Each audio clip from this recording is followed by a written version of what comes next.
Pronti? 1, 2, 3.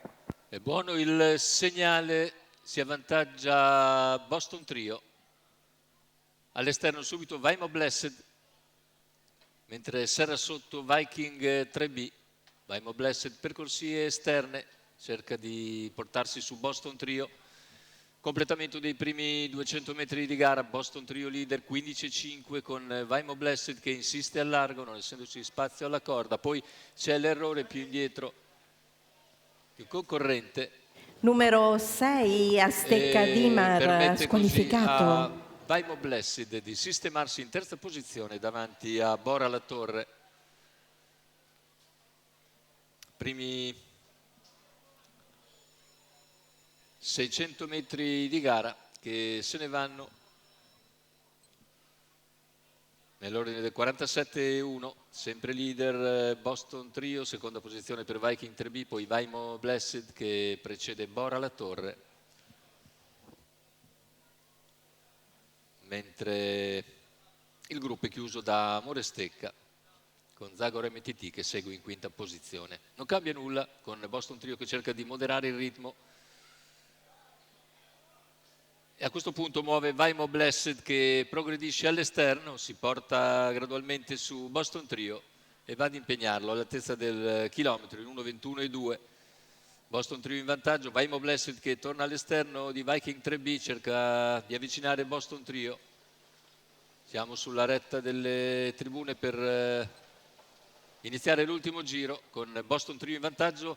All'esterno è sempre Vaimo Blessed con in schiena Bora La Torre,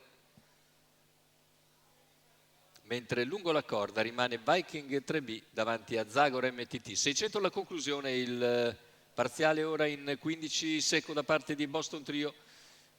Vaimo Blessed sempre per corsie esterne, Viking 3B lungo la corda, poi Bora La Torre, Zagor MTT, Amore Stecca.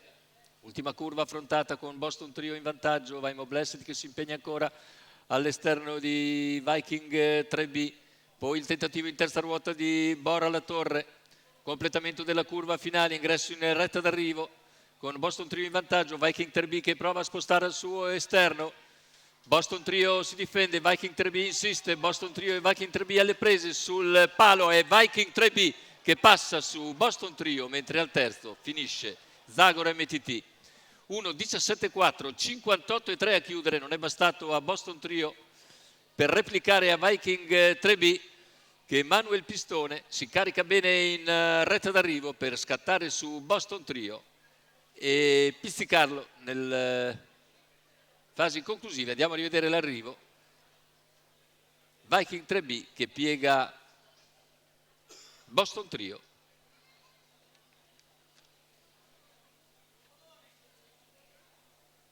Una incollatura abbondante sul traguardo, terzo posto per Zagor MTT. Manuel Pistone dunque in salchi per Antonio Finetti e il signor Fabio Giacomazzi, mentre Antonio Finetti fa così il bis dopo la vittoria nella corsa allievi, vince anche questa corsa coi nastri. Rivediamo le battute conclusive. Viking 3B che piega Boston Trio.